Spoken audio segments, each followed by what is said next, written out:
Fala Futuro Policial Federal, pessoal, vamos lá dar início à nossa Operação Circuito Fechado. Esse curso de reta final que vai te dar um bizu para você chegar destruindo na sua prova de informática. Digo informática porque está no edital, porque a gente sabe aí que a prova na verdade é disciplina de TI, né? São assuntos de TI, aquele que mais cai na prova da Polícia Federal. Então a gente preparou para você, né? Para você ver na tela aí mais uma vez. São 3 professores que vão te trazer bizus, toda a experiência aí. Ó. Nós temos o grande Almeida Júnior, que é auditor da CGU, né? Auditor federal da CGU. Nós temos o grande mestre Joses Alves, que é analista judiciário do STF. E, para quem não me conhece ainda, professor Ramon Souza, sou auditor fiscal de Santa Catarina na área de TI, aprovado aí já em 12 concursos públicos.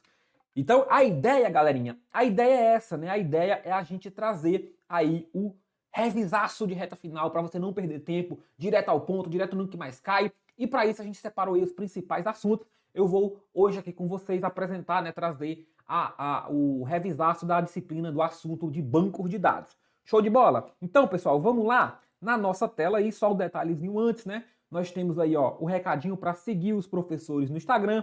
Segue lá o Prof. Almeida Júnior, segue lá o grande Joses Alves Prof. E segue o Prof. Ramon Souza, para quem não segue ainda. A gente traz muita dica, muito conteúdo bacana para você detonar aí em TI, detonar em informática, né, e tudo mais. Beleza? Então, galerinha, hoje a gente vai fazer aí nessa aula aqui, a gente vai fazer o revisaço do tema banco de dados, né? O revisaço do tema banco de dados. E como é que é a sistemática? A sistemática, então, já que essa aqui é a primeira aula da nossa Operação Circuito Fechado, a sistemática é que vai direto aos pontos, direto naqueles detalhes que você tem que saber e tem que levar para sua prova da Polícia Federal. Você não pode vacilar nesses itens. E aí a gente vai apresentar algumas questõezinhas também para a gente ver como é que a banca vem cobrando. Show de bola, galera? Então vamos lá. Vamos trazer aí, então, os primeiros conceitos que você tem que saber em relação a esse tema, né? Antes de tudo, você tem que saber o que é um banco de dados, o que é um SGBD, que é um sistema de geração de banco de dados, o que é um sistema de banco de dados, esses 3 conceitinhos, a CESP às vezes gosta de confundi-los. Ela gosta de dizer que uma coisa é outra ou trazer coisas diferentes em relação a isso. Então vamos lá, ó. Um banco de dados, né?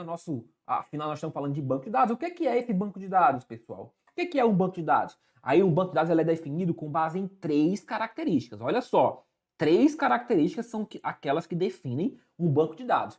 Primeira característica, um banco de dados vai representar algum aspecto do mundo real. Como assim algum aspecto do mundo real? Ele representa algo, pessoal, representa algum negócio, alguma entidade. Então isso é um banco de dados. Isso aqui a gente chama de minimundo. Minimundo, você pode ver isso também na sua prova. Minimundo ou universo do discurso. Minimundo ou universo do discurso. Que é o que está sendo representado pelo nosso banco de dados. Então o banco de dados representa algo no mundo real, beleza? Show de bola! Além disso, essa representação não é de qualquer coisa. É de uma coleção logicamente coerente de dados, com algum significado inerente. Aí aqui eu quero chamar bastante atenção para vocês terem muito cuidado com isso aqui, pessoal. Coleção logicamente coerente de dados.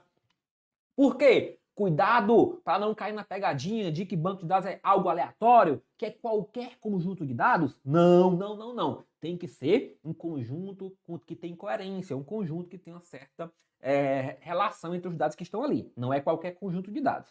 Perfeito? Perfeito. E para que é o banco de dados, então? Projetado, construído e populado com uma finalidade específica. Então perceba que são 3 características. Representa um aspecto do mundo real, é uma coleção logicamente coerente de dados e tem uma finalidade específica. Além do conceito de banco de dados, pessoal, é importante que vocês saibam que existe o sistema gerenciador de banco de dados, que é o nosso SGBD. O banco de dados é a base de dados, são os dados que estão lá armazenados, né, que vão ser armazenados, tratados e tudo mais. O SGBD é o software. Então você tem aqui o SGBD, que é o software que vai permitir todo o acesso e manipulação desse banco de dados, né? Vai permitir criação desse banco de dados, definir as estruturas, colocar os dados, inserir dados, né? Alterar dados, manipular e tudo mais. E aí, quando a gente tem o conjunto formado pelo banco de dados mais o SGBD, nós temos um conceitinho aí teórico que é o SBD, é o sistema de banco de dados. Então perceba que são coisas diferentes. Uma coisa é o banco de dados, é o repositório, são os dados que estão ali armazenados, certo? Outra coisa é o sistema gerenciador de banco de dados, que são os aplicativos que vão permitir toda a tratativa. Quando o usuário lá vai comunicar, ele não comunica direto com o banco de dados, ele utiliza o SGBD para fazer a comunicação. E o SGBD pode variar conforme a marca, pode ser bastante diverso. A gente tem aí, por exemplo, um banco de dados relacional, a gente pode ter o Oracle, a SQL, PostgreSQL, cada um vai ter a sua aplicação e tal, né, diferenciação, mas todos eles são softwares que vão permitir o acesso aos dados, vão permitir a criação das estruturas e tudo mais. Perfeito? Então esses 3 conceitinhos já é muito importante você saber, porque aí você vai pegar aquelas questões mais tranquilas, aquelas questões mais conceituais. Professor, isso não cai não, cai? Cai, vamos ver agora, né? Vamos lá, ver aqui, ó, na tela, já uma questão sobre isso, pessoal, é a da CESP 2018. Né? Então, vem lá, ó. Um banco de dados é uma coleção de dados que são organizados de forma randômica, sem significado implícito e de tamanho variável, e projetados para atender a uma proposta de alta complexidade de acordo com o interesse dos usuários. Aí você já tem que olhar para essa questão e saber o que, meu povo? Você tem que saber que banco de dados não é coleção de dados randômica, não. Não é coleção de dados randômica, não. É coleção de dados logicamente relacionada. Não são quaisquer dados que estão no meu banco de dados, não. Logicamente coerente. Então, se falou que é randômica, se falou que é aleatório, não. Sem significado implícito, aí foi que lascou tudo agora. Os dados têm que ter um significado lá. Tamanho variável, aí beleza. Aí pode ser projetados para atender uma proposta específica de alta complexidade? Não necessariamente. Pode ser alta complexidade? Pode, mas pode ser baixa ou média também. Não necessariamente precisa ser uma proposta de alta complexidade. Então, muito cuidado com isso. Muito cuidado com isso. Não é qualquer conjunto de dados, não é conjunto de dados aleatório, randômico. Atenção para essas palavrinhas. Aleatório, randômico, quaisquer conjunto de dados? Não. Esses dados têm que ter uma relação. Fechou? Show de bola! Vamos ver então mais uma questãozinha sobre esses conceitos iniciais para a gente fixar e matar esse troço aí. Sai acesso 2018. Após um banco de dados ser criado, o administrador executa uma série de tarefas para dar permissão de acesso aos usuários que necessitam ler e gravar informações na base de dados. A responsabilidade de gerir acessos ao banco de dados é do sistema gerenciador de banco de dados. Então, olha para cá, ó. Após o banco ser criado, então eu criei o meu repositório, o administrador pode executar uma série de tarefas para permitir que os usuários acessem esse banco. Que eles vão ler, né? Vão ler informação do banco, vão consultar os dados, ou também pode gravar informação, pode inserir dados lá, alterar dados no banco. A responsabilidade de gerir esses acessos é do SGBD, galerinha? Perfeito. O que é o SGBD? Não são os aplicativos que vão permitir criar, manipular os dados? Que vão criar e manipular os bancos de dados? Então é justamente isso. Quem controla acesso é o SGBD, né? Quem controla acesso é o SGBD. Aí pode ser o Oracle, MySQL, Postgre, não interessa. Então o SGBD é esse conjunto de aplicativos que vai permitir fazer toda essa manipulação dos dados, né, no banco de dados. Perfeito? Então fica ligado nesses conceitinhos para não errar, Perfeito, galera. Aí nós temos mais um conceito que é bem comum aí de cair em prova, que são os conceitinhos, que são as transações. E aí eu já chamo aqui de transações ACID, né? Embora a CID, na verdade, seja as propriedades, mas muitas vezes a gente fala direto de transações ACID. Primeiro a gente tem que entender o que é uma transação. Que troço é esse, meu filho? O que é transação? Transação é um programa em execução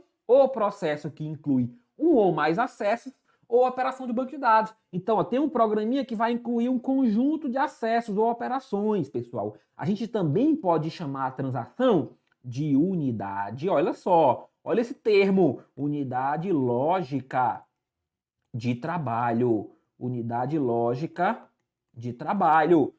Dentro de uma operação, ela vai englobar um conjunto de operações. Então eu posso ter várias coisas ali dentro de uma transação, várias operações. Eu posso ter várias operações de consulta, eu posso ter inserção de dados, alteração de dados, exclusão. Então várias operações juntas que formam um corpo único, que formam um único conjunto. E esse conjunto vai ter que ser que tem que ser realizado de forma, né, total. Né? Então, não é, as operações vão sendo realizadas, mas a gente vai ver que uma das propriedades diz o seguinte: ou esse conjunto é realizado como um todo, ou ele tem que voltar para o estado inicial, ou ele não pode ser executado. O que é que eu quero dizer com isso? Não podem ser executadas apenas parte dessas operações. Não apenas parte, tem que ser tudo. Tem que ser tudo que está ali dentro. Beleza? Então, é esse programa que tem essas várias operações. É uma unidade lógica. É um encaixotamento de operações. Perfeito? Show de bola. Mas, pessoal, além de saber da transação, é fundamental a gente saber o que é esse troço de ACID. Não me vai para a prova sem saber diferenciar as quatro propriedades ACID.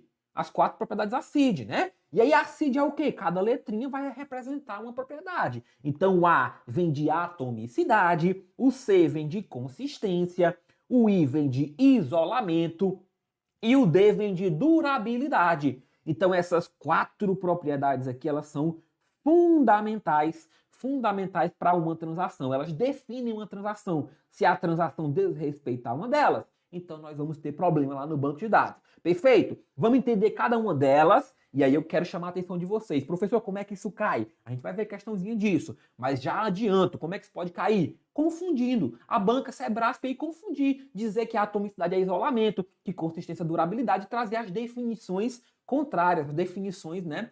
Trocando aí uma por outra. Show? Show! Então vamos lá ver o que é a atomicidade. A atomicidade, pessoal, ela diz o seguinte, olha, uma transação é uma unidade de processamento atômica. O que significa isso? Que a transação deve ser realizada em sua totalidade ou não deve ser realizada de forma alguma. Então, totalidade ou não realiza de forma nenhuma. Como assim? Acabei de falar para vocês que uma transação tem um conjunto de operações. Eu posso ter uma leitura, uma inserção, uma atualização, etc. Beleza? Show! Se qualquer uma dessas der falha, pessoal, a transação não pode ser realizada. Então, suponha que eu tenha três operações. Eu faço uma leitura, uma alteração e uma inserção. Leitura, alteração e inserção. Suponha que você fez a leitura, fez a alteração e quando você foi fazer a inserção, deu algum problema. Então, o que é que tem que acontecer? Tem que acontecer que isso aqui tem que ser esquecido. É como se isso aqui nunca tivesse existido. Então, o banco deve voltar para o estado anterior, antes da leitura, antes da alteração. Senão, você vai ficar no estado ali com problema, você vai ficar inconsistente. Porque você não fez tudo que você tinha que ter feito. Então, a transação ou ela executa tudo, é o tudo ou nada. É o tudo ou nada. Atomicidade significa tudo ou nada. Tudo ou nada. Ou eu executo tudo ou eu não executo nada. Eu volto para o estado. Eu gosto de dar um exemplo. Se você vai sacar um dinheiro, ou se você vai depositar um dinheiro, tem que fazer tudo. O sistema lá do caixa eletrônico vai ter que ler, né, a informação, vai ter que alterar o saldo da sua conta. Aí supõe que ela leu a alteração, leu ali o depósito que você fez e não fez lá a alteração no seu saldo. Aí você vai ficar muito grosso, né? Você vai ficar muito indignado porque você não aumentou o seu saldo. Então, o que é que tem que acontecer? Tem que voltar para o estado anterior. Então, devolve meu dinheiro, caixa eletrônico, já que você não fez a transação inteira, né? Então, tem que ter cuidado com a atomicidade. Perfeito? Aí nós vamos lá para a propriedade da consistência. Aí só um detalhezinho, pessoal, isso aqui não costuma cair tanto, mas, né, a responsabilidade desse aqui é do subsistema de recuperação. O SGBD tem vários subsistemas e o subsistema responsável pela atomicidade é o subsistema da recuperação. Perfeito? Show! Aí vamos para a consistência. O que é consistência? Consistência é respeitar as regras, é respeitar as restrições do banco de dados. Então, quando eu executo uma transação, eu preciso ir de um estado consistente para outro. Eu preciso sair, olha só, eu preciso sair de um estado válido para outro. Eu não posso executar uma transação e descumprir as regras, e descumprir as restrições de integridade. Então, por exemplo, se o meu saldo não poderia ser menor do que 0, eu não posso, tendo um saldo de 100, fazer uma transação que debite 200, que retire 200. Porque eu vou ficar com um saldo menos 100. Então, você está levando o banco para um saldo, para um valor inválido, para um valor inconsistente. Você está descumprindo uma regra que diz que o seu saldo não pode ser menor do que 0. Então, você não pode fazer esse tipo de transação. Tem que preservar a consistência. Isolamento.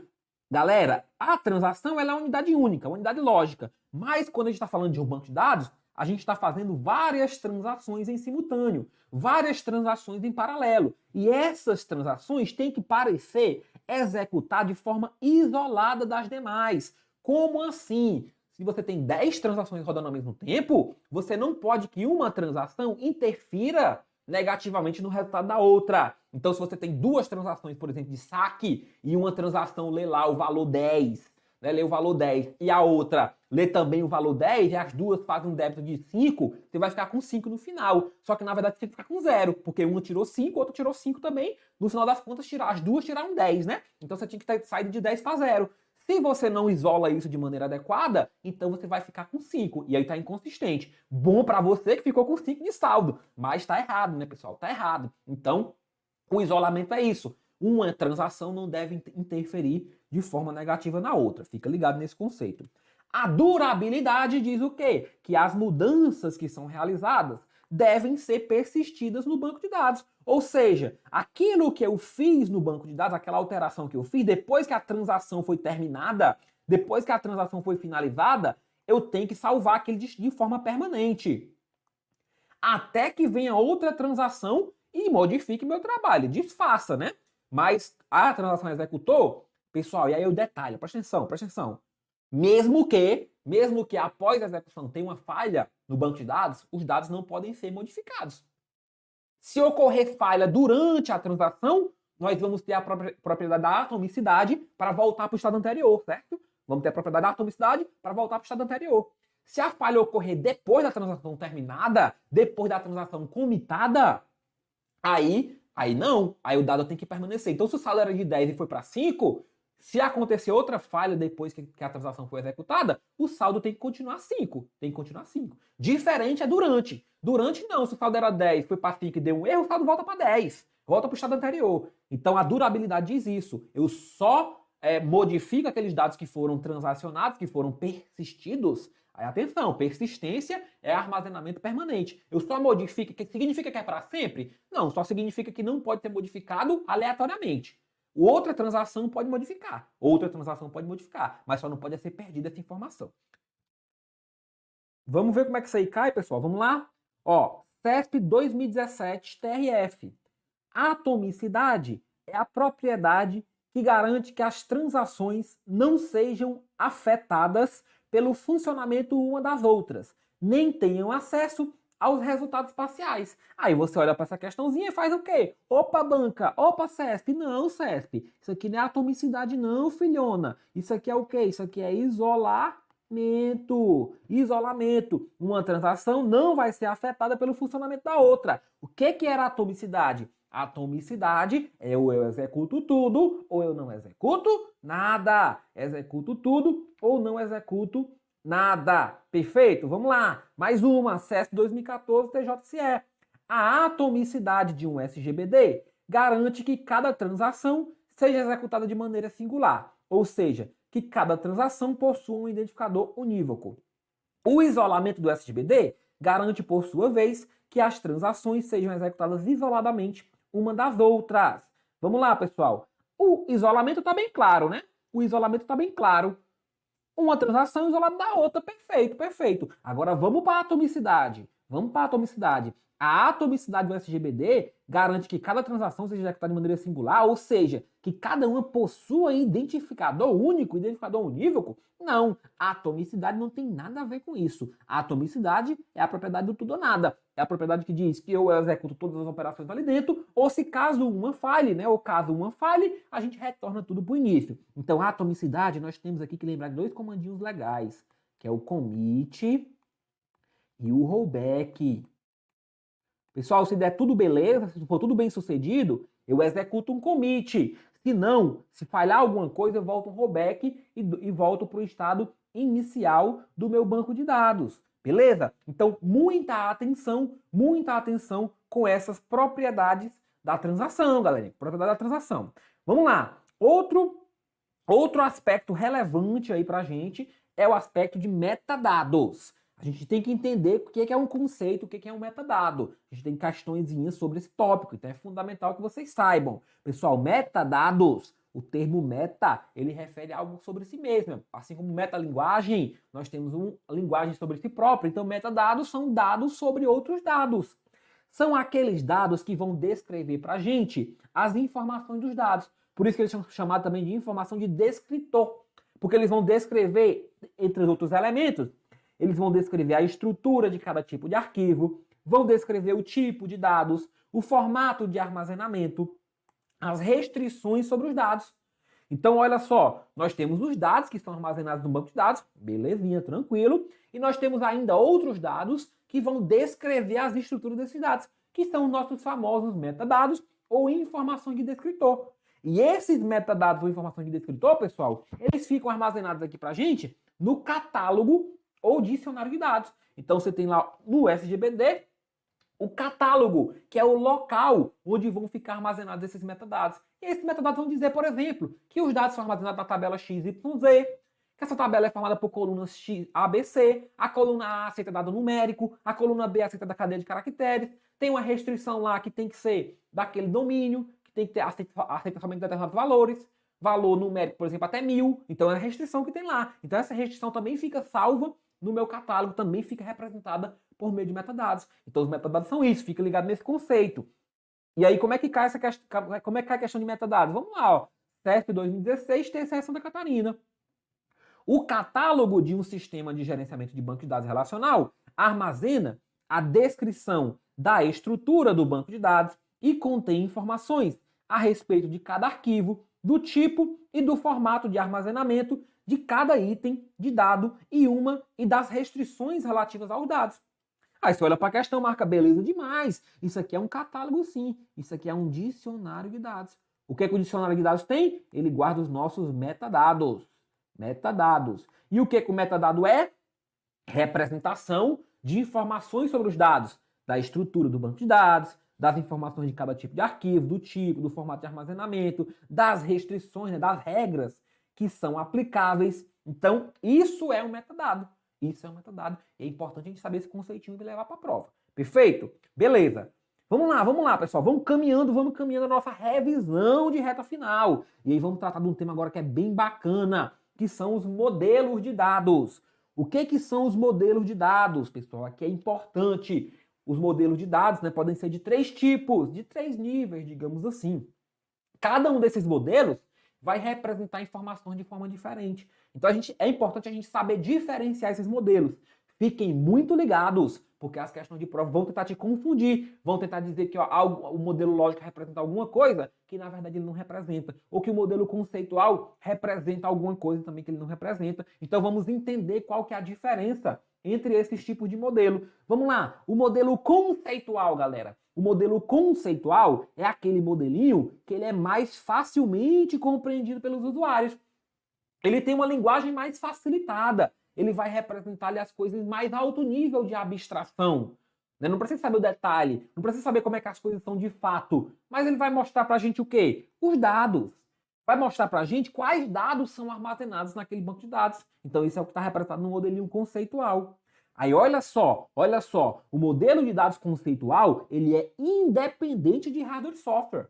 O modelo conceitual, galerinha, ele pode ser desenhado no papel, tá? A gente não precisa saber qual é o hardware, qual é o software que vai executar aquele banco de dados, que vai armazenar aquele banco de dados.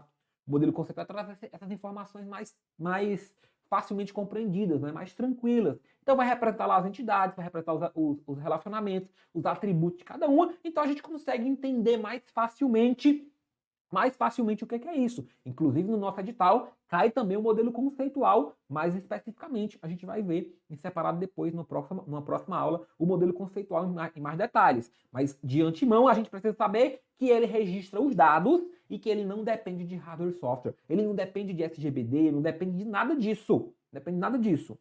E aí, pessoal, ele é elaborado na modelagem conceitual. Modelagem conceitual é a fase de elaboração do modelo conceitual. Bem intuitivo, né? Qual que é o principal representante do modelo conceitual? É o modelo entidade e relacionamento. É o famoso MER. Aí eu já quero chamar a atenção de vocês. Olha o bizu. Modelo entidade e relacionamento é o principal representante do modelo conceitual. Galera, o modelo entidade e relacionamento, ele tem como diagrama representativo o diagrama entidade e relacionamento, o DR. O DR é apenas um diagrama para representar o MER. Para representar o modelo entidade de relacionamento. Se o modelo entidade de relacionamento é conceitual e nós temos um diagrama para representar esse MER, então o DR também está no nível conceitual. Cuidado, cuidado. MER e DER são nível conceitual. A única diferença entre eles é que um é o modelo e o outro é o diagrama. Basicamente isso. Inclusive, já adianto que na maioria das questões a banca nem faz essa distinção. Ela fala lá, no DR a seguir, vale isso. No MR a seguir, vale isso. Então ela nem faz muito distinção. A não ser que ela queira saber essa distinção. A não ser que ela queira te cobrar que o ME é o modelo, que o MER é o modelo e o DR é o diagrama. Aí se ela quiser te cobrar isso, ela vai diferenciar dessa forma. Se não, ela vai tratar isso de forma indistinta. Mas tudo é conceitual. Então fica ligado nisso aí, pessoal. Nós temos esse modelo mais alto nível. Aí avançando no entendimento, nós temos o modelo lógico. O modelo lógico já tem uma compreensão intermediária. Vai representar para a gente as estruturas do banco de dados, né? Quais são as estruturas do banco de dados? Aí olha só para cá, pessoal. Não representa o armazenamento de fato, não o armazenamento físico, mas de certa forma representa o armazenamento, a forma de armazenamento, as estruturas de armazenamento. Cuidado para não confundir. Aí aqui, ó, outro detalhe importante, dependem do SGBD. Aí já olha para mim aqui. Professor, como que depende do SGBD se não está preocupado com armazenamento físico? Como que depende desse SGBD? Vamos lá, depende do modelo do SGBD. Como assim, professor, depende do modelo do SGBD? Depende se o modelo é relacional, depende se o modelo é hierárquico, se é um modelo de rede, se é um modelo de objetos. Então, no mínimo, depende disso. Não depende no lógico, não depende de saber se é o Oracle, se é o MySQL, se é o PostgreSQL, não depende de saber disso. Não depende de saber disso, no lógico. Eu só quero saber qual é o modelo, pelo menos. Então tem que ter cuidado como tiver redigida a questão, para a gente não cair na pegadinha, para a gente não cair na pegadinha da banca, beleza? São elaborados aí no projeto lógico, e o principal modelo é o nosso modelo relacional, que vai representar as tabelas, né? Vai representar os dados em formato de tabelas. Esse é o nosso principal modelo, o modelo lógico. E aí nós partimos para o modelo físico. Aí o modelo físico já tem mais dificuldade de compreensão, já é um modelo mais difícil de ser compreendido pelos usuários. Ele vai descrever, olha só, o armazenamento de dados de verdade. O armazenamento de dados físico, como é que o dado vai ser armazenado lá na máquina, lá no computador. Aqui, galera, eles já são totalmente dependentes do SGBD.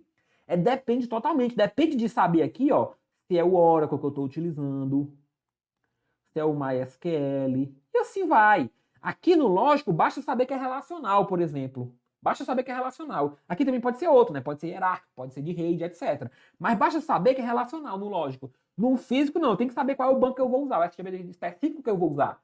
Se é o Oracle, se é o MySQL, se é o PostgreSQL. Por quê? Porque eu quero saber exatamente as estruturas que eu vou utilizar de armazenamento. E cada banco de dados, cada SGBD específico, vai ter as suas particularidades, vai ter as suas especificidades. O tipo de dado pode variar e assim vai. Então, o físico, ele traz esse nível de detalhamento. Então, atenta só, modelo conceitual representa os dados. Não representa, atenção pessoal, não representa como os dados estão armazenados. Não caiam nessa pegadinha do como. Não representa como os dados são representados, né? Como são armazenados. Modelo de relacionamento é o principal modelo e o diagrama representa esse modelo. Lógico, representa as estruturas de armazenamento do banco de dados, as estruturas de armazenamento, não armazenamento físico em si. Depende do modelo do SGBD. E o principal representante é o modelo relacional, embora a gente tenha outros. Já o modelo físico, aí já é mais difícil de compreender. Representa os dados, o armazenamento dos dados em si. E aí depende do SGBD específico. Perfeito? Show de bola. Vamos ver como é que isso cai? CESP 2018 STM.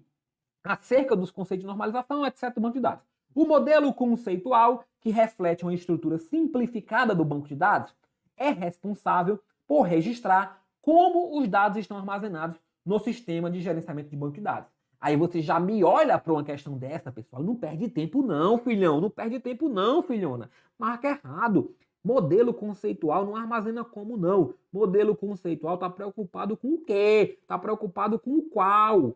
Quais dados, né? Com que e com quais. Não está preocupado com como não. O como a gente vai ter em certa medida, né? O como a gente vai ter em certa medida no modelo lógico, porque a gente tem as estruturas. Se for, por exemplo, relação, a gente vai ter que saber que é uma tabela. Se for o objeto, a gente vai saber que é o modelo de objeto, que tem as classes, propriedades, métodos, etc. Se for um modelo lá hierárquico, a gente vai saber que é uma árvore que representa isso. Mas o conceitual não tem como coisíssima nenhuma. Então, não aceita esse negócio de como no conceitual. Beleza? Beleza, vamos lá, continuando. CES 2018 STM. Comparativamente aos usados por usuários leigos, os modelos de dados utilizados por programadores são considerados menos abstratos, pois contêm mais detalhes de como as informações estão organizadas internamente no banco de dados. Aí olha para cá, pessoal, olha para a questão.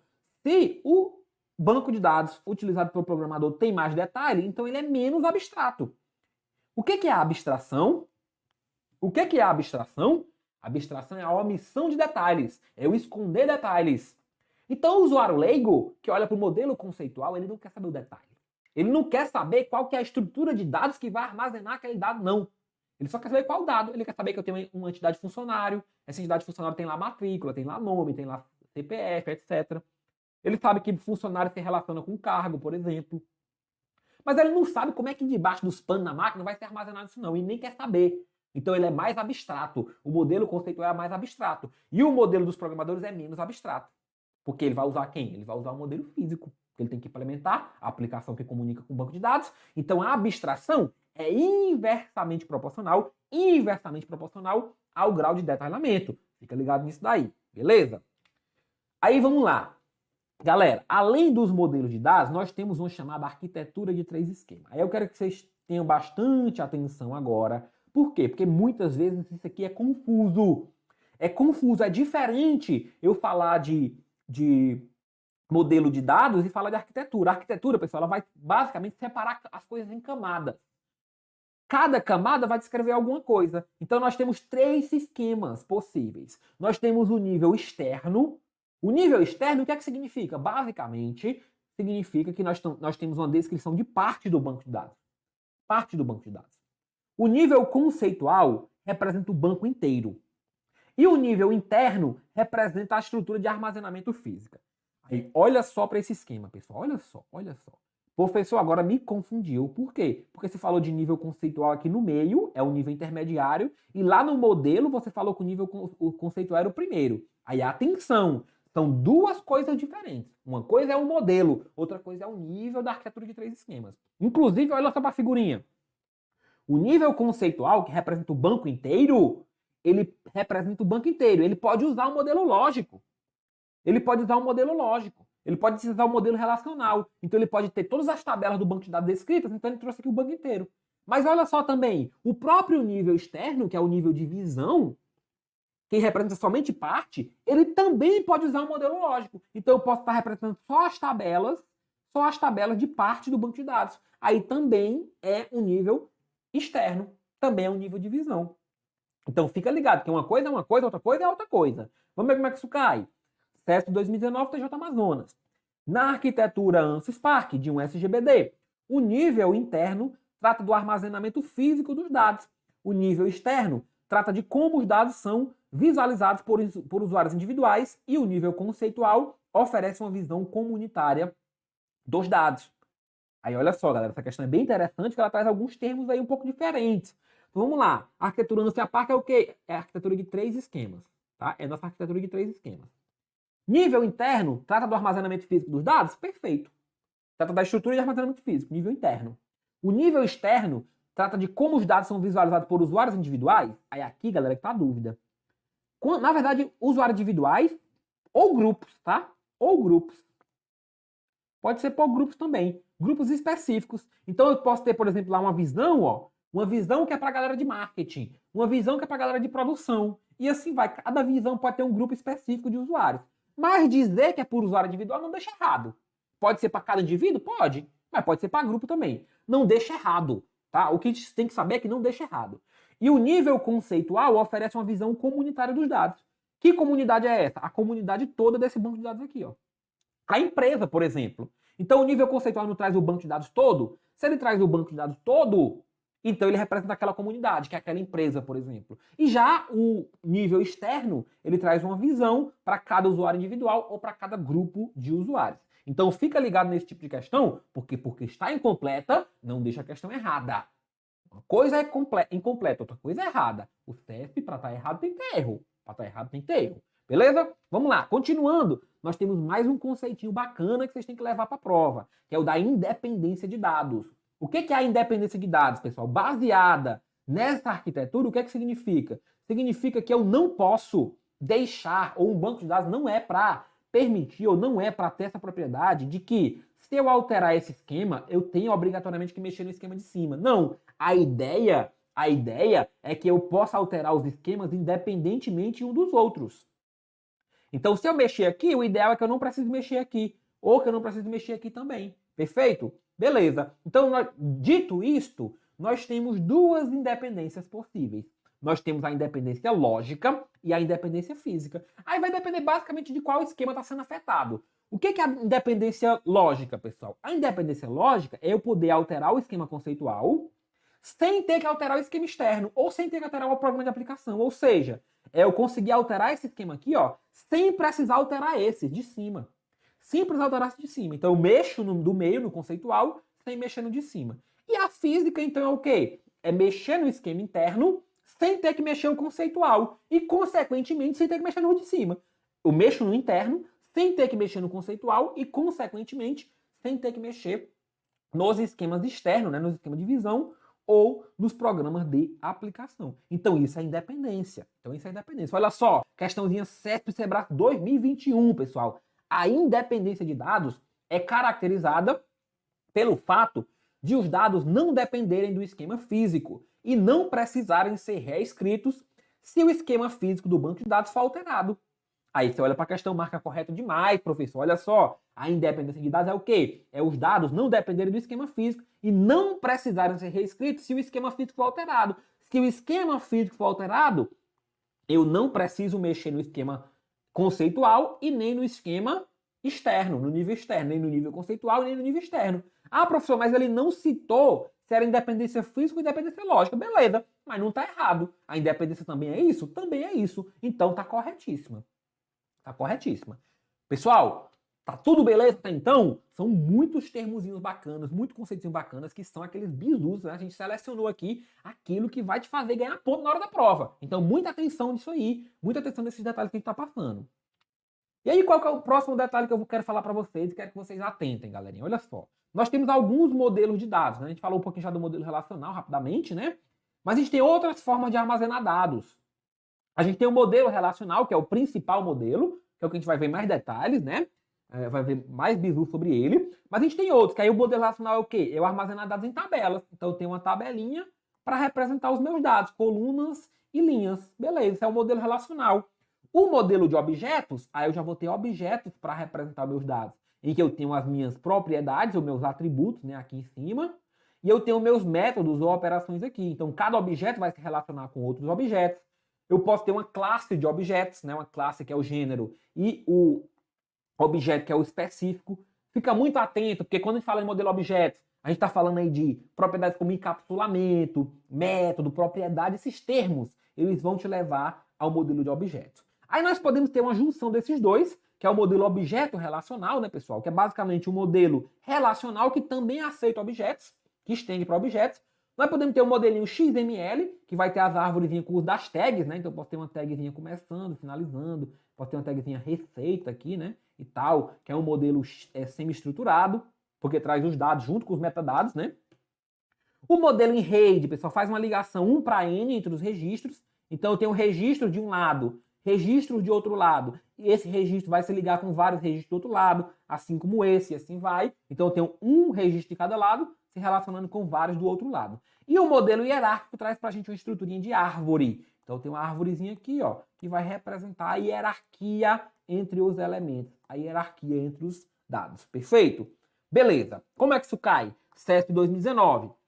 No modelo relacional, um objeto de dados mantém internamente dados e um conjunto de operações que agem sobre os dados. Olha só, atenção, pessoal. Quem mantém objeto, operações, não é o modelo relacional não, pessoal. Isso aqui é o modelo de quê? Modelo de objetos, o próprio nome já está dizendo. Modelo de objetos. Como é que o modelo relacional mantém dados? Ele mantém dados em formato de tabelas, em formato de relações. Então, cuidado para não confundir um modelo com outro. As questões de modelo são assim. Você tem que saber quais são os principais modelos e saber que um representa de certa forma e outros modelos representam de outras formas. Vamos ver mais uma. Teste 2018, ó. Orientado a objetos relacional em rede hierárquico, são modelos de SGBD que definem a forma como os dados são armazenados no banco de dados.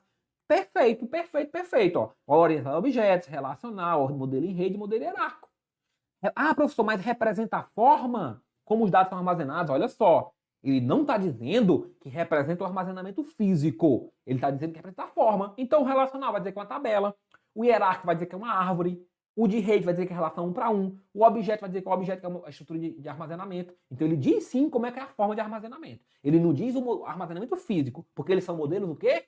Modelos lógicos. Beleza. Mais um para fechar esse tema. TESP 2018. Nos bancos de dados construídos sob a concepção do modelo hierárquico, os dados são estruturados em hierarquia ou árvores, cujos nós contêm ocorrências de registros, e cada registro consiste em uma coleção de atributos. Então ele está falando de quem? Ó, do modelo hierárquico. Dado é uma hierarquia ou árvore. O pessoal falou em hierarquia ou árvore, é isso mesmo. Ó. Eu tenho uma árvore aqui, eu tenho os meus dados, os meus registros, e esses registros podem ter atributos aqui dentro. Pode ter atributos aqui dentro. Mas a forma de representação do modelo hierárquico é isso. Ela tem a ver com árvore. Ela tem a ver com filhos, pais, nós, folhas. Então fica atento. Se falou em nó filho, nó pai, folha, né? Falou nisso, aí está falando do modelo hierárquico. Está falando do modelo hierárquico. Show de bola? Perfeito, pessoal. Aí nós vamos seguir. Nós falamos dos principais modelos, mas o modelo que mais cai é o modelo relacional. Então a gente vai entrar um pouquinho mais aqui nessa nossa revisão no modelo relacional para discutir alguns aspectos que são interessantes. Vamos lá. O modelo relacional, galerinha. Modelo relacional. Primeiro, o modelo relacional representa os dados como? Como um conjunto de relações ou tabelas, né? Que eu falei para vocês. Representa tanto os dados quanto os relacionamentos entre esses dados, através dessas tabelas. Então, uma tabela tanto representa dados quanto relacionamentos. Fica ligado nisso daí. É uma relação matemática, o que é um bloco de montagem básica, né? É a tabela que representa basicamente os conceitos. A base teórica, ela bebe, né? Ele se inspira na teoria do conjunto e na lógica de predicado. Basta saber essa informação, se cair, vai cair literal. E aí, olha só que tem um princípio que é bem importante, que é o princípio basilar do modelo relacional, que é o tal princípio da informação. É o tal princípio da informação, pessoal. O que é o princípio da informação? Ele diz que todo o conteúdo de informação do banco de dados relacional tem que ser representado em formato de tabela. Tem que ser representado como colunas e linhas. Como colunas e linhas. Então, esse é o princípio básico. Mesmo que internamente os dados sejam representados de forma diferente, a representação para o ponto de vista do usuário tem que ser em formato de tabela. Então, esse é o princípio chamado princípio da informação. Modelo relacional tem que ser representado em formato de tabela, em forma de relação. Mesmo que internamente se usem outras estruturas para armazenar os dados. Perfeito? Beleza. E aí nós temos 3 aspectos para descrever um banco de dados relacional. O aspecto estrutural, né, que é basicamente o princípio de informação. Os dados são percebidos em formato de tabela. O aspecto de integridade, que eles vão satisfazer a certas regras. Então, aqueles dados que estão no banco de dados relacional, no modelo relacional, eles respeitam certas regras. Eles respeitam certas restrições. Então, tem que ter isso daí lá. Tem que ter essas regras sendo respeitadas. E o aspecto manipulador. Tem que existir operador disponível para manipular esses dados. Então, vai existir uma linguagem, por exemplo, para consultar dados. A gente pode usar o SQL para isso. Vai consultar os dados, né? Vai manipular esses dados, inserir novos dados, fazer toda a criação de estruturas. Então, tem essa linguagem que é o aspecto manipulador. Então, são basicamente esses 3 aspectozinhos aí. Beleza? Show de bola. Vamos lá. CESP Sebrae 2021 TCRJ.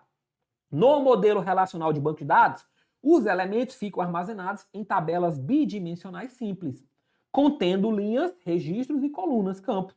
E os elementos de um arquivo do banco podem relacionar-se com diversos elementos de outros arquivos.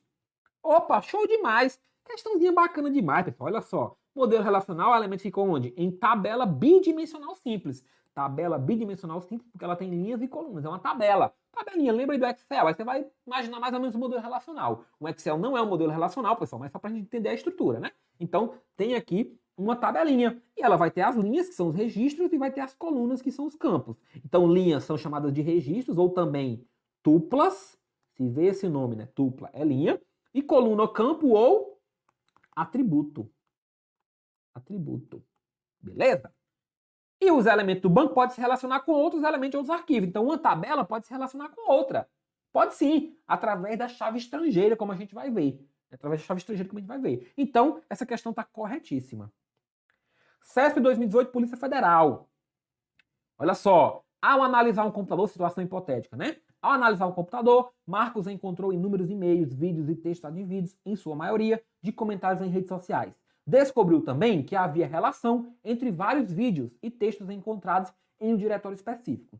Aí assertiva. Nessa situação, tendo como referência somente as informações, Marcos poderá inferir que se trata de um grande banco de dados relacional, visto que é um diretório equivalente a uma tabela e cada arquivo de texto é equivalente a uma tupla. Além disso, cada arquivo possui um código único, poderá deduzir que esse código é a chave primária que identifica o arquivo de forma unívoca. Não. Galera, olha só. Se ele encontrou arquivo de e-mail, vídeo, texto, isso aqui não é banco relacional, não. Banco relacional não. Banco relacional tem que ter tabela. Tem que ter tabela. Então isso aqui não é. Isso aqui é um arquivo de dados não estruturado. Não estruturado. É um sistema de arquivos. Tem vários arquivinhos ali, tá? Tem vários arquivinhos ali e esses arquivos vão, né, trazer várias informações, em formatos diversos, vídeos, textos, imagens. Isso não está no banco de dados relacional. Para estar no banco de dados relacional, tem que estar nas tabelas. E a questão não deixou nada disso claro em relação a ter tabela ou não, né? Falando em tabela, vamos ver qual é a estrutura da tabela. Vamos ver qual é a estrutura da tabela. Isso aqui é muito importante, porque são várias as questões que cobram esses elementos de uma tabela. Então nós já vimos que uma tabela ou relação, ela representa os dados e relacionamentos, não foi? Beleza, nós vimos isso. Então nós temos lá uma tabela representando os dados e relacionamentos. Tá aqui uma tabelinha de exemplo, galerinha. Tabelinha de exemplo. Aí nós temos uma coluna, atributo ou campo.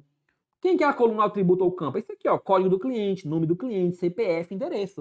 O que isso aqui faz dentro de uma tabela? Ela ajuda para a gente a interpretar o significado dos valores. Então eu sei que aqui nessa linha eu vou ter um código, nessa linha eu vou ter o nome do cliente, aqui eu vou ter o CPF, aqui eu vou ter o endereço.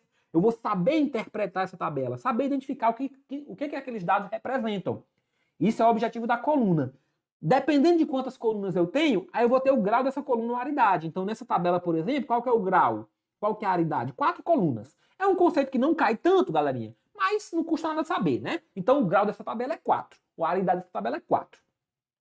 Cada coluna dessas vai aceitar dados de um determinado tipo. Esse tipo de dados que é permitido para aquela coluna é chamado domínio. Então aqui, por exemplo, código do cliente vai me aceitar valores numéricos. Nome do cliente vai me aceitar valores de caracteres. E eu posso restringir esses domínios de diversas formas. Ah, eu só vou aceitar valor de 1 a 1000. Ah, eu só vou aceitar verdadeiro ou falso. Então esse domínio são os valores que são aceitos para cada uma dessas colunas, para cada um desses atributos, para cada um desses campos. Então olha só, coluna é sinônimo de atributo, sinônimo de campo. Beleza, e aí eu represento os dados de fato onde? Eu represento os dados de fato na linha dupla ou registro. Tá aqui a primeira linha, vai mostrar lá o cliente 134512, que é o João Aprovado dos Santos, CPF 123, e a rua A, morando na rua A. Então vão ser os valores. Essa linha é também chamada de dupla ou registro. Então, galera, fiquem muito ligados para não confundirem as coisas. Uma coisa é a linha, outra coisa é a tupla, outra coisa é a coluna ou atributo. Mas essa é a formatação da tabela. Aí eu quero fazer rapidamente uma discussão com vocês. Professor, a ordem das linhas, a ordem das colunas importa ou não importa para definir o modelo relacional? Vamos lá, pessoal. A ordem das linhas é indiscutivelmente não importante. É conclusivamente não importa.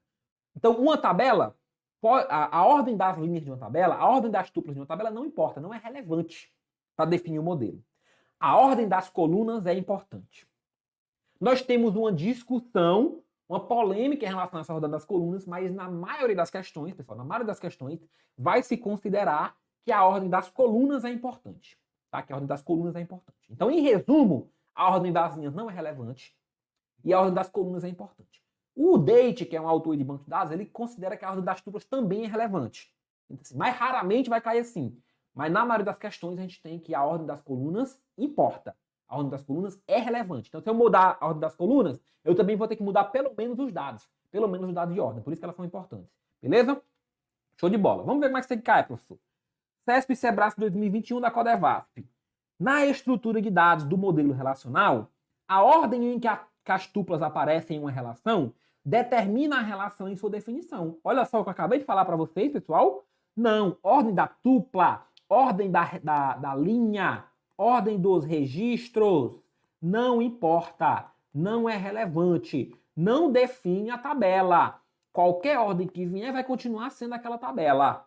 Diferente é a situação das colunas. CESP 2016, TCE Pará. No modelo relacional de dados, uma relação é um conjunto de tuplas sem ordenação definida. Perfeito, concluindo o que a gente acabou de falar, né? A relação é a ordem de tuplas sem ordem. A ordem das tuplas não importa. A ordem das linhas não importa. Então não tem nenhuma discussão em relação à ordem das linhas. A ordem das colunas geralmente importa. Para questões de prova, geralmente importa. Tem a visão do Date, mas ela não é tão cobrada. Quando se cai, né, essa visão do Date, que a ordem das colunas não importa, né? Não importaria, aí vai ter bem definido lá o que é que ele quer, tá? Vai ter bem definido, vocês vão conseguir identificar. Show de bola? Então essas são as nossas tabelas. Mas além das tabelas, nos bancos de dados, nós temos outras estruturas, como as visões ou views. O que é uma visão ou view, pessoal? Uma visão ou view, basicamente, é uma tabela derivada de outras. É uma tabela que ela busca, ela faz uma consulta em outras tabelas. Ela é dita maneira alternativa de visualização. Basicamente, ela é uma tabela virtual. Ela é uma consulta pré-definida. Como assim, professor? Como assim? Olha aqui para mim, olha aqui para mim. Eu tenho minhas tabelas lá do banco de dados, posso ter várias tabelas. Beleza? Só que pode ser, lembra do nosso esquema, do nosso nível externo, nível de visão? Pode ser que eu não queira, daquela tabela, informar, apresentar todos os dados para um determinado grupo. Então, para esse grupo, ao invés de fornecer acesso à tabela inteira, eu vou fornecer a tabela acesso a uma visão, trazendo só parte desses dados. Só parte desses dados. Só que essa visão, pessoal, ela não é uma tabela que existe no banco de dados, não. A tabela original existe e a visão não é uma tabela virtual. Por quê? Basicamente, ela armazena a consulta. Em resumo, quando o cidadão ou a cidadã clicar para acessar aquela view, para acessar aquela visão, vai se rodar, se executar aquela consulta e vai se trazer os dados. Então ele vai buscar os dados nas tabelas originais de novo. Sempre que você executar a visão, ele vai buscar os dados. Então a view, ela não armazena os dados, ela armazena a consulta e ela executa aquela consulta toda vez. Isso é o normal, isso é a visão padrão, a view padrão. Só que nós temos uma possibilidade que é a chamada view materializada. O que a view materializada faz? Ela armazena. Então eu tinha lá minha tabela original, aí eu vou criar uma visão, pessoal, a partir dessa tabela aqui, ou de mais tabela, né? Uma visão pode buscar informações em mais tabela. Inclusive, detalhe, eu posso ter uma visão buscando dados em outra visão. Posso ter uma view que utiliza a consulta em cima de outra view. De outra visão. Beleza? Beleza.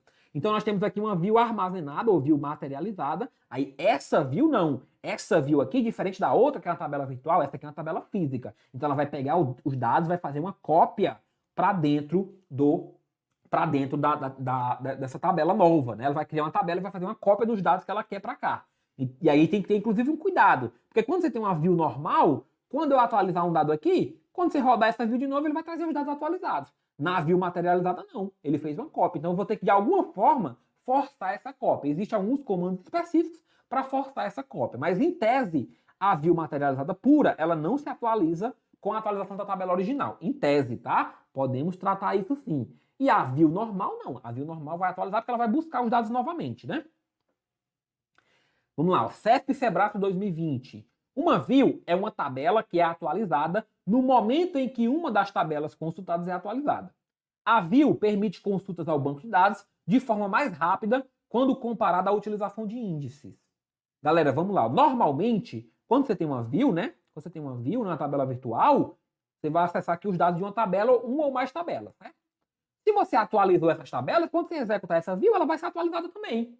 Vai ser atualizada também. Então, na primeira parte, nenhum problema. O problema está aqui, ó. A gente vai ver daqui a pouquinho os índices, rapidamente também. Os índices são estruturas para justamente agilizar o retorno, agilizar a consulta. Então não dá para a gente dizer que uma view permite consulta mais rápida do que um índice, não. O objetivo da view não é rapidez. O objetivo da view é fornecer acesso diferenciado, acesso à parte do banco de dados. Quer dizer que o Anvil não tem uma certa melhoria em relação à velocidade? Tem. Tem por quê? Porque, pelo menos do ponto de vista do usuário, o usuário não vai ter que mais fazer a consulta. Ele já vai ter a consulta pronta. Então, ele já clica e retorna os dados. Então, do ponto de vista de usuário, o Anvil também otimiza o processo de consulta. Do ponto de vista do usuário. Só que entre view e índice, quem retorna mais rápido é o índice. Pensa no índice de livro. Você clica naquele, né, vai para aquela página e você já acessa a informação direto. Então, rapidez está muito mais para o índice do que para a visão. CESP 2018 STJ. A diferença entre materializado view e view comum em um banco de dados é o fato de que a primeira é armazenada em cache como uma tabela física, enquanto a segunda existe apenas virtualmente. Aí, perfeito, ó. A materialized view, né, a view materializada ou view armazenada, ela é armazenada em tabela física. Já a segunda, que é a view comum, a view normal, é uma tabela dita tabela virtual. CESP 2018 FUB. Uma view materializada armazena apenas a consulta que define e apresenta o resultado, sempre atualizando todas as operações de definição de dados DDL. Aí olha só, a visão materializada armazena apenas a consulta, pessoal? Não, não é apenas a consulta, não. Ela armazena inclusive os dados. Se a view é materializada, ela armazena também os dados. Fica ligado nisso aqui. Meu povo, fica ligado nessa diferença. Não confunde, não. A view pura e simples, a view comum, ela armazena só a consulta. A view materializada, a view armazenada, ela armazena os dados. Ela faz uma cópia dos dados da tabela. Perfeito? Então fica ligado nisso para não errar esse tipo de questão. Beleza, nós falamos do índice. Então o que é o índice de forma mais específica, galera? O índice é uma estrutura de acesso auxiliar. Vai permitir agilizar a recuperação, trazendo aí caminhos secundários, usando o ponteiro para que a gente localize os dados. Beleza? Então esse aqui é o índice. Pensa no índicezinho. Então você tem lá aqui um documento e você tem um índicezinho. Ah, página 1 tem isso, página 10 tem isso. Se você for direto na página 10, você vai acessar aquela informação mais rápido. Normalmente, quando você percorre uma tabela de um banco de dados, normalmente, tá, pessoal? Você percorre isso sequencialmente. Então, vamos supor que você quer pegar o dado de João. Aí você vai percorrer aqui, ó. Você vai percorrer um a um os registros procurando João. Se você utiliza um índice, você vai direto, por exemplo, para J, para a letra J. Aí você já consegue achar mais rápido a informação. O índice tem um funcionamento, né? Ele vai trabalhar geralmente com busca binária, então ele vai quebrando a tabela ao meio. E aí ele olha, o resultado que eu quero está nessa parte de cima? Não. Está na parte de baixo? Beleza. Aí eu pego essa parte de baixo e vou fazer a consulta só aqui agora. Aí eu quebro em dois sempre. Então eu vou fazendo essa quebra em dois, nessa busca binária, para conseguir mais rapidamente retornar meu resultado. Então o índice é essa estrutura de acesso. Essa estrutura de acesso auxiliar para permitir recuperação mais rápida. Só que eu tenho que ter o cuidado. Ah, então eu vou criar índice para tudo. E aí o índice eu vou usar os campos, né? Então eu já tenho lá, pessoal, uma tabela e eu vou usar os campos de índice. Eu posso dar o nome como índice, beleza. Mas eu não posso criar isso de maneira ilimitada, porque tem uma certa desvantagem também. O índice requer um espaço de armazenamento, requer um processamento. Então não é criar índice, sair criando índice para tudo. Não, tem que ser selecionado as coisas que eu vou criar índice ou não. CESP Sebrae 2019 TJ Amazonas. Olha só, em um sistema gerenciador de banco de dados, os índices são estruturas que permitem agilizar a busca do registro do disco. Perfeito, pessoal, perfeito. Qual que é o objetivo do índice? Né? Agilizar a consulta? Então tá certa a questão. Não fica procurando cabelo aí no sapo, não. Não fica procurando coisa onde não tem, não. Então, se falou que índice é estrutura para agilizar, beleza. Marca e corre pro abraço. Marca e corre para a próxima. Vamos lá, pessoal. Agora a gente vai falar um pouquinho das chaves de uma tabela. Das possibilidades de chave em uma tabela. Aí eu quero que vocês prestem atenção nesse esqueminha que eu trouxe para vocês aqui, revisar o matador. Matador para você atentar nesse tópico. Vamos lá, galera. Olha só. Nós temos alguns conceitos de chave. O primeiro detalhe que eu quero que vocês saibam de chave é o seguinte. O primeiro detalhe que eu quero que vocês saibam de chave é o seguinte. Qualquer uma dessas chaves, exceto a chave estrangeira, qualquer uma dessas chaves, serve para quê? Serve para distinguir, para diferenciar cada uma das tuplas, cada uma das linhas, cada um dos registros da tabela. Cada um dos registros vai ser diferenciado. Então, quer dizer que dentro de uma tabela, eu não posso ter dois elementos, dois registros, duas tuplas com a mesma chave. Com a mesma chave. Isso é a premissa básica. Então, qualquer uma dessas chaves, falou lá em superchave, chave primária, chave candidato, chave única, qualquer uma dessas chaves tem a característica da distinção. Por que eu estou falando isso? Porque na questão pode vir, uma superchave permite distinguir os itens de uma tabela. Beleza. Uma chave primária permite distinguir os itens da tabela. Beleza. Então, qualquer uma dessas chaves, exceto a estrangeira, permite distinguir, permite diferenciar cada um dos registros de uma tabela. Saber que João é João e que Maria é Maria. Saber que fulano de CPF 1, 2, 3 é diferente do CPF 4, 5, 6. São duas pessoas diferentes naquela tabela. Então, para isso que serve uma chave. Mas a gente tem, na teoria, algumas chaves diferentes, alguns conceitos diferentes que a gente vai ver agora. Vamos lá. A superchave é a chave maior de todas, digamos assim, né? É o conjunto de qualquer atributo ou quaisquer atributos que permite fazer essa característica da distinção. Então imagina, por exemplo, que tu tem aqui, pessoal, uma tabela formada pelo campo matrícula, CPF, nome, matrícula, CPF e nome. Vamos facilitar. Se eu pegar os três valores, então se eu peguei matrícula aqui 1, 2, 3, CPF 1, 2, 3 e nome João, se eu pegar todo mundo junto, é diferente do de baixo? Sim, eu não vou ter dois Joãos cadastrados aqui no meu banco de dados, com esse mesmo CPF, com essa matrícula. Se eu pegar os três atributos em conjunto, vai ser uma superchave. Vai ser uma superchave, porque cada linha vai ter uma diferença. Cada registro vai ter uma diferença. Só que isso aqui não é muito bacana se pegar a superchave. Então a gente parte para o conceito da chave, que é o quê? A chave é o conjunto também de atributos que eu vou diferenciar cada um dos registros, só que agora é aquele conjunto mínimo. É aquele conjunto que eu não posso retirar mais ninguém. Então, por exemplo, se eu pegar os três campos, se eu pegar matrícula, CPF e nome, pessoal, não é uma chave. É uma superchave, mas não é uma chave. Por quê? Porque eu poderia tirar nome e continuar identificando, separando quem é o João. Porque o CPF 1, 2, 3, só quem tem é ele. A matrícula 1, 2, 3, só quem tem é ele. Então não é mínima. Não é mínima. Para ser chave tem que ser mínima. Então quem seriam minhas chaves aqui, por exemplo? Só o campo matrícula seria uma chave. E só o campo CPF seria outra chave. Agora não. Agora eu tenho matrícula, eu não posso mais remover nenhum campo, porque é só matrícula, até porque eu estou com um campo unitário. Se eu tivesse um campo formado por dois atributos e eu não pudesse tirar nenhum dos dois, também seria uma chave. Também seria uma chave. Imagina o dependente. O dependente tem lá a matrícula do funcionário, tem o número do dependente, e tem o nome do dependente, pessoal. Tem esses três campos. Aí aqui, por exemplo, a minha chave precisa ser matrícula e número de dependente. Só com a matrícula eu não consigo identificar o fulano e só com o número de dependente também eu não consigo identificar ele. Eu preciso dos dois. Aqui é a minha chave mínima. Tudo é uma superchave. Ah, professor, isso aqui também é uma superchave? Beleza, até pode ser uma superchave também. Mas a mínima é uma chave. A mínima é uma chave. Então eu tenho duas chaves mínimas, a matrícula e o CPF. Cada uma dessas chaves mínimas é chamada chave candidata. Chave candidata. Cada uma dessas possibilidades é uma chave candidata. Aí olha só, eu não vou utilizar duas ou mais chaves para identificar unicamente, basta usar uma. Se qualquer uma delas é suficiente para eu identificar meus registros de forma diferente, basta que eu utilize uma. E aí quem que eu vou usar? Eu vou escolher uma dessas para ser a minha chave primária. Eu vou escolher uma dessas para ser a minha chave primária. Então o design de banco de dados, o projetista de banco de dados vai escolher. Aí ele pode escolher, poxa, eu quero a matrícula. Por uma série de motivos. Ele pode escolher lá a matrícula, ou pode escolher, por exemplo, o CPF. É a escolha dele. A escolha dele. Vai ter vantagem e desvantagem escolher um. Ele pode dizer, eu quero a matrícula porque é um campo de controle nosso. CPF é controle da Receita Federal, e ele pode ir lá emitir um CPF duplicado, a gente não tem esse controle. Beleza, show de bola. Então a chave primária,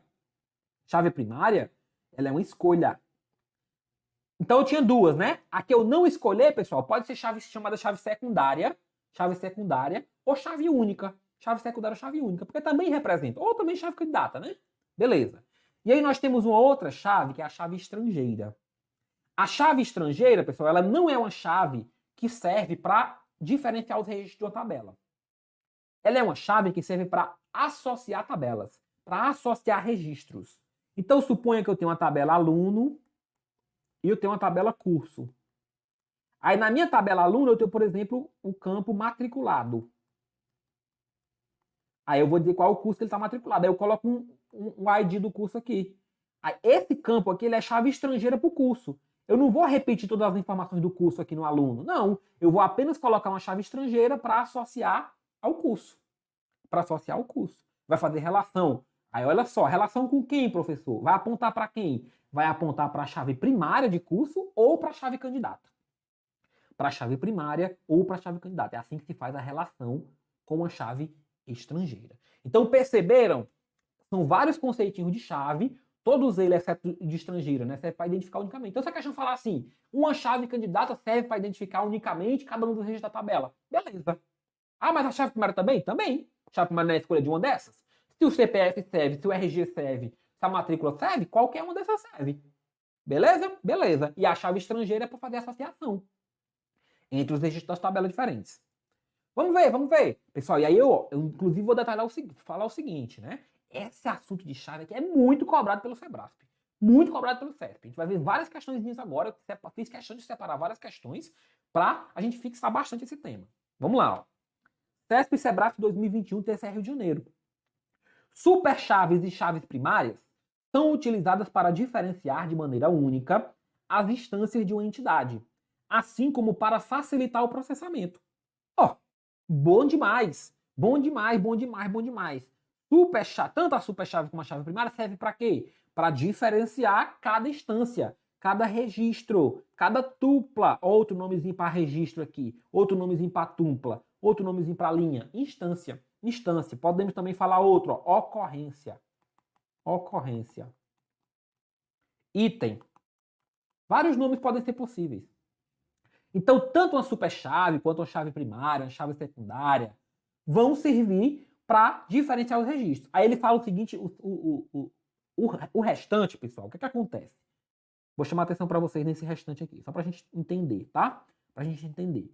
Esse restante aqui basicamente significa o seguinte, uma chave, por natureza, ela já é um índice.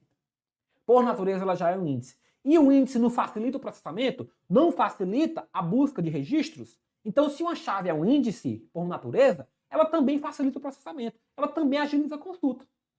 Ela já tem essa propriedade. Por isso que a segunda parte, ela também está correta. Porque uma chave primária, uma chave secundária, ela também é um índice. Se ela também é um índice, ela também agiliza a consulta. Perfeito? Só para a gente fixar esse conteúdo aí, esse conhecimento.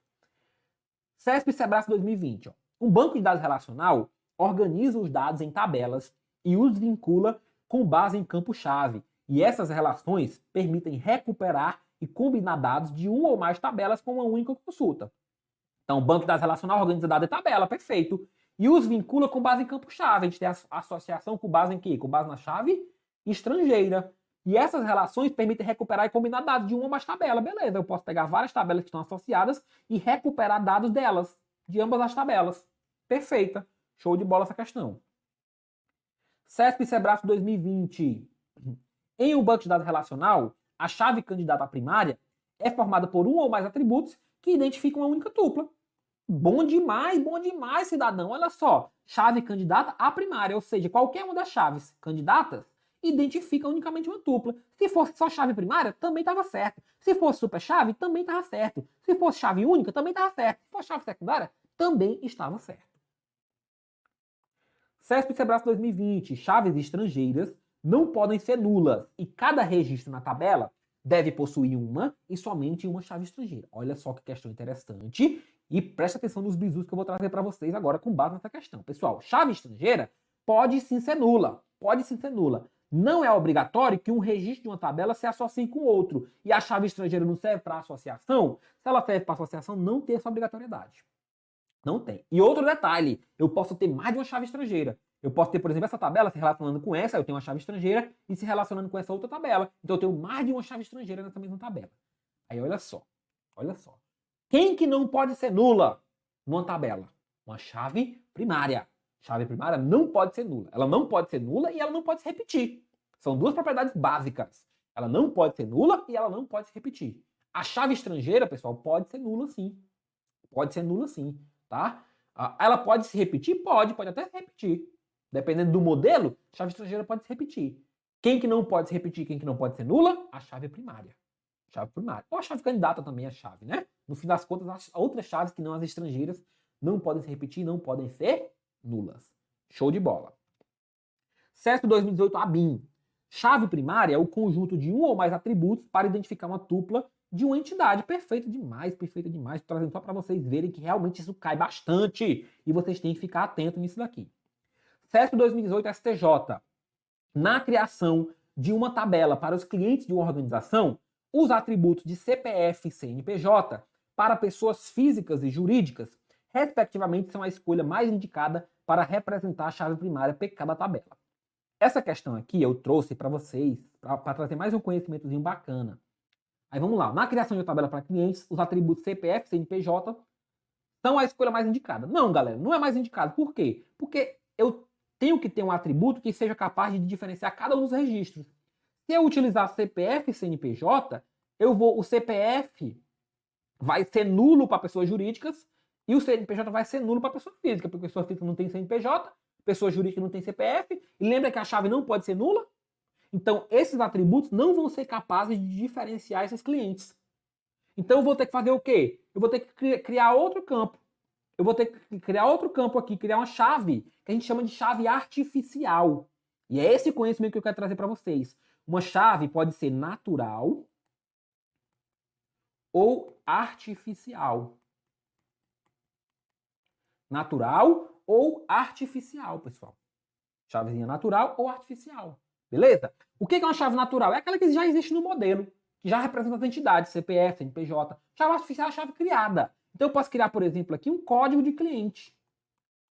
É um campo criado para aquela minha base de dados, esse código do cliente.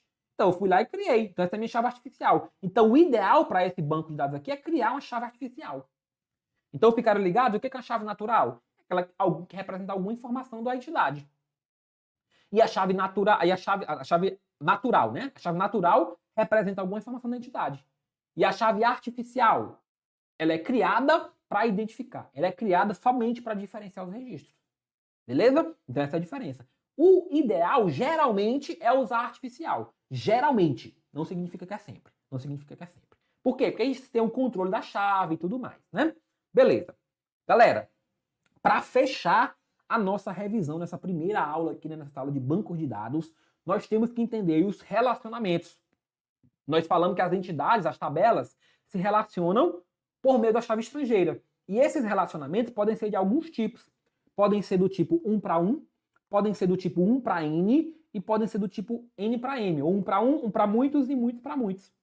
Basicamente, é bem simples de entender isso. O que significa aqui relacionamento 1 para 1? Que cada elemento de uma tabela se relaciona com um único da outra e vice-versa. O 1 para muito significa que cada elemento da primeira tabela se relaciona com vários da segunda, mas um da segunda é somente com um da primeira. E o N para M, muito para muito, é a salada mista, é todo mundo com todo mundo. É a loucura. Cada um da tabela 1 se relaciona com vários da outra e vice-versa. Beleza? Então esses são os tipos de relacionamento existentes.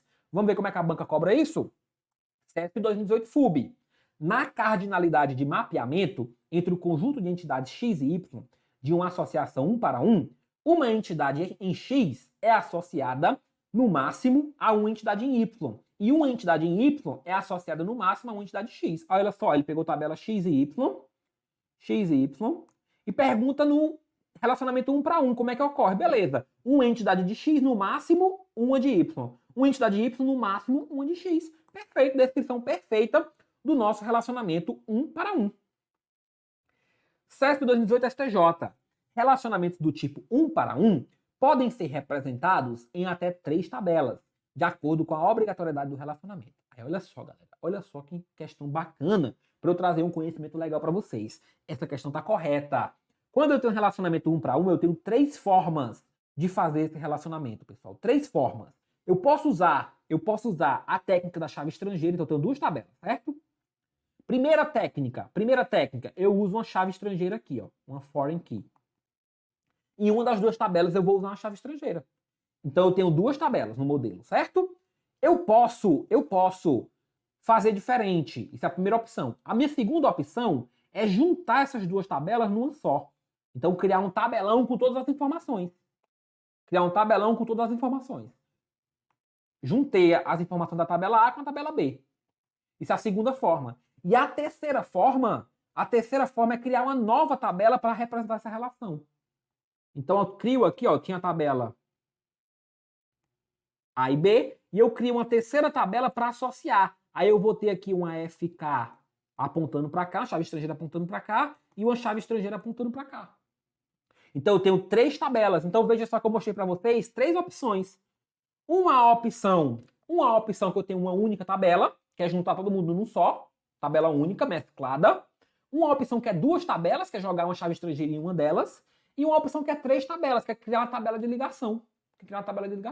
Então a questão está corretinha. Ela diz que pode ser até três tabelas. Perfeito. Então isso é de 1 para 1. Aí vamos lá, no 1 para muitos. Como é que no 1 para muitos eu relaciono essas tabelas, né? Voltando lá pro 1, no 1 para muitos, pessoal. Lá no 1 para muitos, ó. Lá no 1 para muitos, o que é que eu faço? Quando eu quero representar, onde é que eu coloco, como é que eu represento esse relacionamento, pessoal? Para representar esse relacionamento, do lado N, eu vou colocar a chave estrangeira. Então, pessoal, para implementar isso aqui, né, nós vamos ter do lado N uma chave estrangeira para apontar para o lado 1. Então, suponha que a gente tinha duas tabelas aqui, ó, uma tabela A e uma tabela B.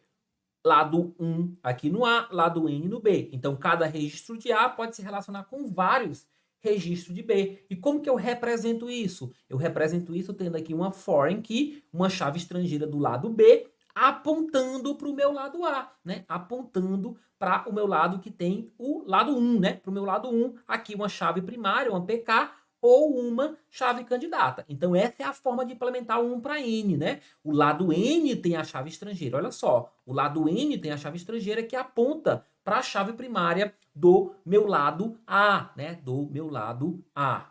E no muitos para muitos, aí eu tenho que criar uma tabela de ligação. Aí no muitos para muitos, pessoal, tem que implementar aquela ideia lá, ó, de ter a tabela A aqui, tabela B aqui, e aqui eu tenho a tabela de relacionamento, a tabela de ligação.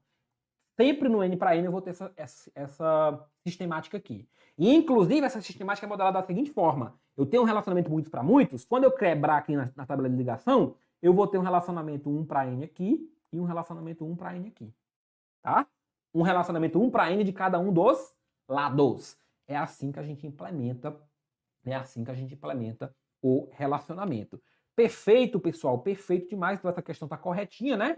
Então, galerinha, o que é que acontece? Nós fechamos aí, né? Fechamos a primeira aula da nossa operação circuito fechado. Eu quero que vocês fechem, né? Eu, professor Jorge, professor Almeida, a gente quer que vocês fechem esse circuito e cheguem detonando na disciplina de informática /TI na prova da Polícia Federal. Então, a gente está trazendo essa revisão nesse formato aqui, ó.